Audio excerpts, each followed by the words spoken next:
Rosina yauri, mana ngambil itu di mana? Nang siapa nih mbak? Oh si saya jadi. Ano, betul no, saya dah tahu. Epinar.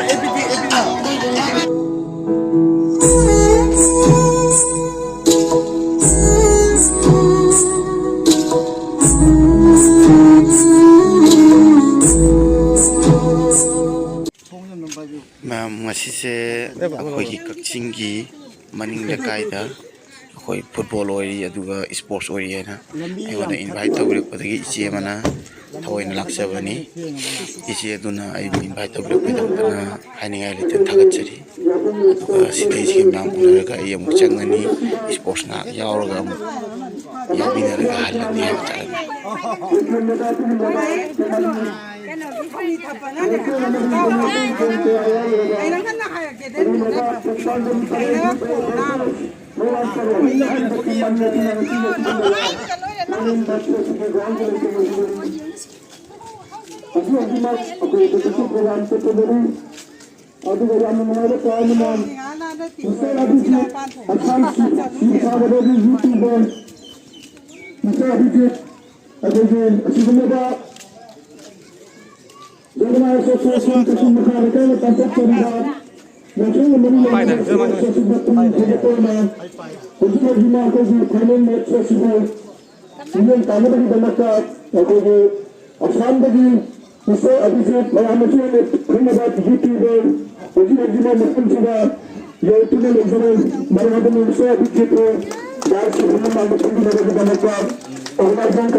aduga ek lain bermasalah lebih juga mencari program kualiti bilang pasti juga sebenarnya asosiasi kecumaka lekarnya sendiri juga kecumaka high school di Pakar berguan bercakap juga juga sebenarnya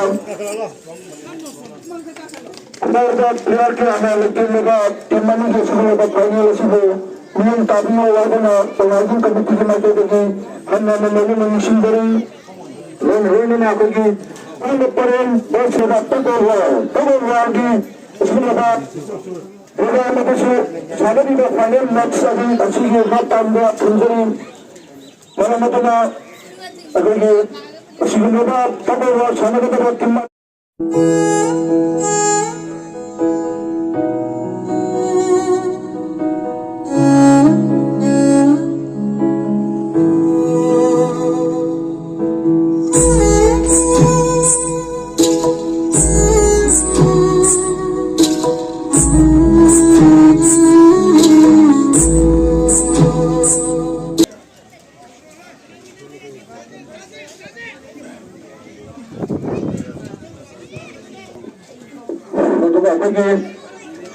Association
dan beberapa the players in now bola pun naik lagi.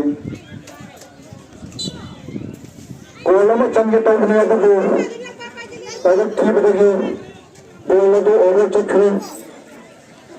ꯑꯁꯤꯒꯨꯝꯂꯕ sports ꯑꯁꯤꯗ ꯑꯩꯕꯨ ꯑꯍꯥꯟꯕ ꯁꯤꯗ gas ꯑꯣꯅꯔꯅ ꯀꯧꯕꯤꯔꯕꯒꯤꯗꯃꯛꯇ ꯑꯃꯨꯛ ꯅꯨꯡꯉꯥꯏꯕ ꯐꯣꯡꯗꯣꯛꯆꯔꯤ.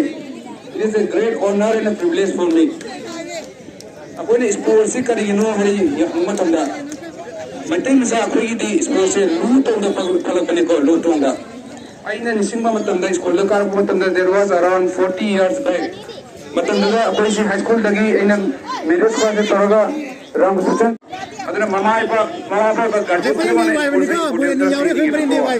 ꯑꯩꯈꯣꯏꯅ ꯑꯉꯥꯡ ꯈꯨꯗꯤꯡꯃꯛ ꯁ꯭ꯀꯨꯜꯗ ꯊꯥꯔꯤ ꯁꯨꯃꯥꯏꯅ ꯏꯆꯥꯅ ꯏꯁꯨꯅ ꯁ꯭ꯄꯣꯔꯠꯁꯇ ꯄꯥꯝꯃꯤ ꯍꯥꯏꯕ ꯃꯇꯝꯗ ꯑꯩꯅ ꯊꯥꯗꯔꯤꯕ ꯄꯩꯁꯥꯗꯨꯒꯤ 10% 20% ꯍꯥꯏꯕꯁꯦ ꯁꯤ ꯑꯩꯈꯣꯏ ꯀꯛꯆꯤꯡ ꯑꯣꯏꯅ ꯑꯍꯥꯟꯕ ꯑꯣꯏꯒꯅꯦꯕ.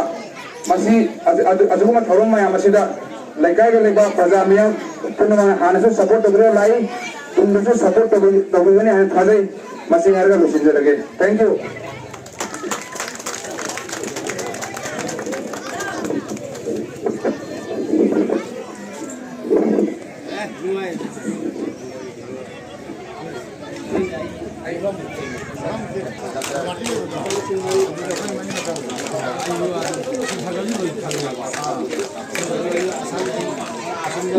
Ngasigi sports ni dalam asigi pakai pada ekonomi soalnya dalam mereka lupa musim main ni pakai panggung bagi pada hal itu kalau seri.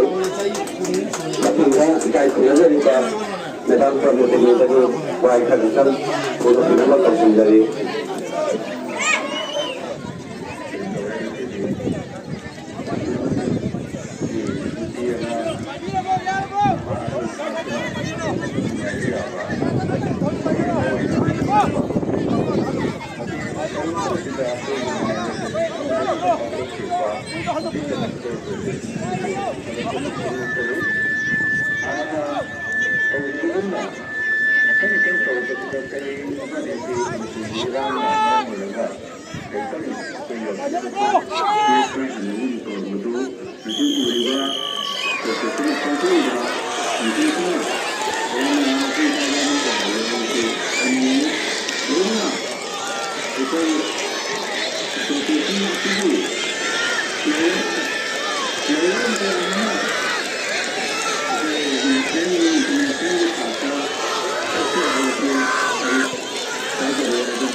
Sudah aku lihat lagi.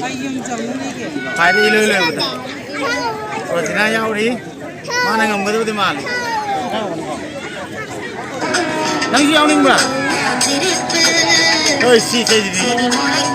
안노. 오픈로 세대 또 에피나.